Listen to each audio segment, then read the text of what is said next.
Look at me, Liam whispered, reaching across our tiny kitchen table. I love you. Only you. You are marrying someone else, Liam, I said, my voice shaking as I stared at his hands covering mine. How can you sit there and tell me you love me? Because it is just a piece of paper, he pleaded, his grip tightening. Chloe is a naive heiress. Her family is investing $2 million into my startup. If I do not marry her, I lose everything I have built. And what about us? I asked, pulling my hands away. We stay together, he said, smiling softly as if this was perfectly normal. Secretly. Just for a year. Then I divorce her, take my half of the settlement, and we can finally buy that house we always wanted. The front door slammed open, cutting off his excuses. Sam marched into the kitchen, her eyes blazing with fury. I heard everything from the hallway. Sam yelled, pointing a shaking finger at Liam. You are a disgusting coward. Pack your bags right now and leave him. You cannot stay here. Sam, stay out of this, Liam snapped, his soft tone vanishing instantly. No, Sam shouted, grabbing my shoulder. Look at him. He is using you. He wants to keep you on a leash while he plays house with a millionaire. Leave him right now. Please, Sam, give us a minute, I whispered, rubbing my temples. Sam groaned, throwing her hands up in absolute disbelief. You cannot seriously be considering this. I will be in the car. Do not let him manipulate you. She stormed out, slamming the door hard enough to rattle the windows.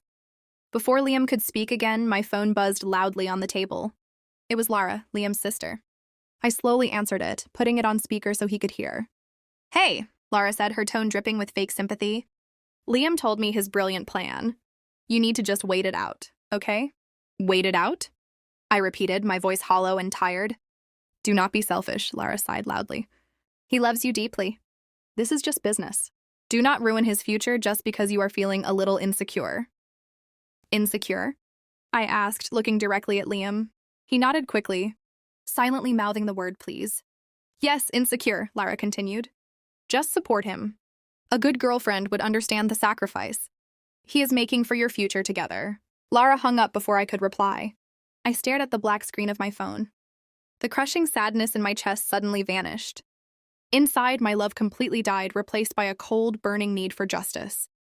What did you find? I asked, pulling my coat tighter as I sat across from Detective Harris in the quiet coffee shop. You were right to be suspicious, Harris said, sliding a thick manila folder across the table.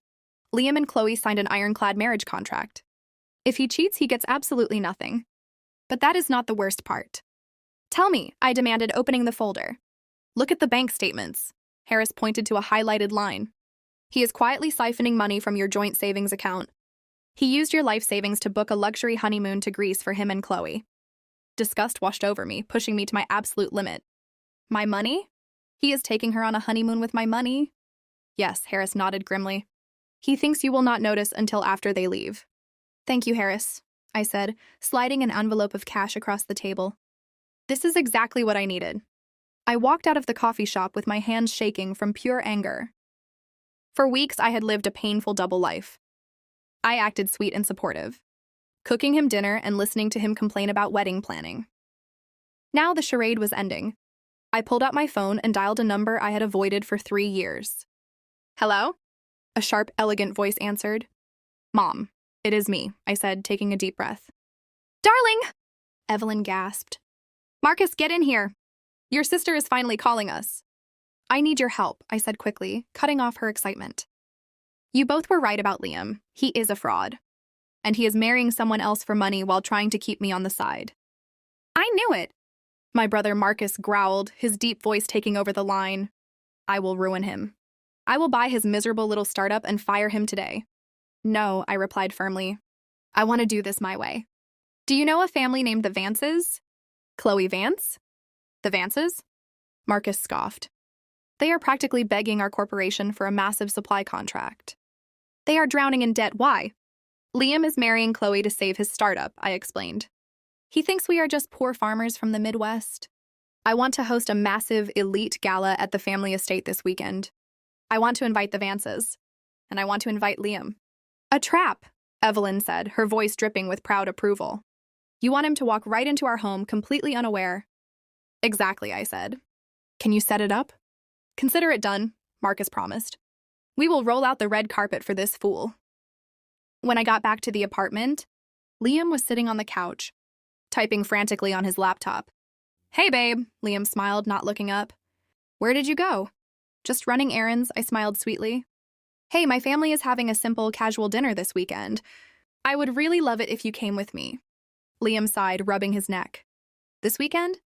You know, I am swamped with investors. Do I really have to go to a farm and sit in a barn with your relatives?"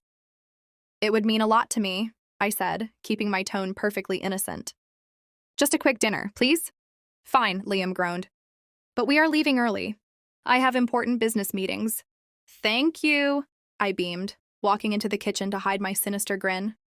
The trap was perfectly set. He had absolutely no idea my family owned the massive corporation that Chloe's family desperately relied on for survival. I spent the rest of the week packing my bags quietly while he was asleep, moving my things into a storage unit. I focused my energy on staying calm, keeping my mask perfectly intact. I cooked his meals. I ironed his shirts. I listened to his endless lies about how much he loved me.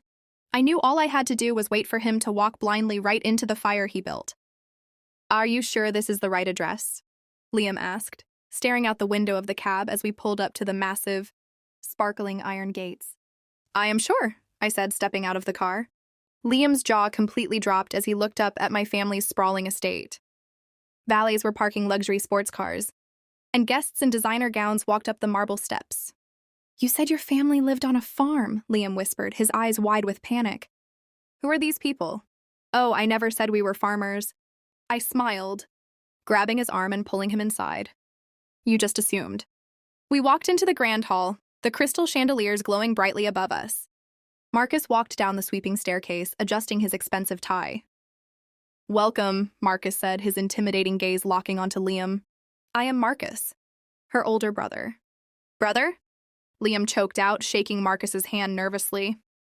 "You are the CEO of—" Before Liam could finish his sentence, the grand doors opened again. Chloe arrived at the party, clinging to the arm of her arrogant father, Mr. Vance. "Marcus!" Mr. Vance called out loudly, hoping to win the business contract right there in the lobby. "Thank you so much for the invitation." I turned around, making sure my hand was firmly intertwined with Liam's. Chloe froze. Her eyes darted from my face down to my hand, and then up to Liam's terrified, pale face. She completely lost her mind. "What is going on here?" Chloe screamed, her voice echoing through the silent grand hall. "Liam, why are you holding this garbage's hand?" "Chloe, wait, I can explain." Liam stammered, trying to pull his hand away. But I held on tight. "Explain what?" Chloe shrieked. She lunged forward and violently slapped Liam, right across the face in front of the elite crowd. "You told me you dumped her months ago." "Hey!" Mr. Vance yelled, grabbing his daughter. "Chloe, stop this immediately. We are in front of Marcus." My imposing head of security, James, stepped in immediately, placing his massive frame between me and the hysterical bride. "Is there a problem, miss?" James asked, his voice like gravel. "Liam, what have you done?" Mr. Vance hissed, watching his daughter destroy their family's reputation in seconds. I calmly walked past James and picked up a microphone from the nearby podium, tapping it twice. The entire room went dead silent. "Good evening, everyone," I said, my voice steady and loud. "I would like to make a toast to my boyfriend of 3 years, Liam, and to his brand new fiancée, Chloe." Gasps filled the room. Liam told me their marriage was just a fake business deal. I continued, staring right into Chloe's horrified eyes. "He told me he was only marrying you for your money, and that I would remain his secret mistress. He even used my life savings to book your honeymoon." "You lying snake!" Chloe screamed at Liam, hitting his chest as he tried to back away. "And Mr. Vance," I said, turning to her arrogant father, "you came here tonight hoping my family would save your failing company. But unfortunately, my brother Marcus and I do not do business with people who associate with frauds." Mr. Vance turned stark white. He looked at Liam with pure, unadulterated hatred. "You ruined us," he whispered. Liam fell to his knees on the marble floor, completely ignoring Chloe as he looked up at me.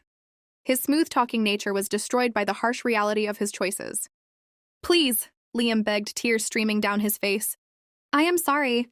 I love you. I will cancel the wedding right now. Just please, do not do this to me." "You did this to yourself," I said, my voice cold and final. I handed the microphone to James and laughed softly. I turned my back on him and walked up the grand staircase toward my smiling mother.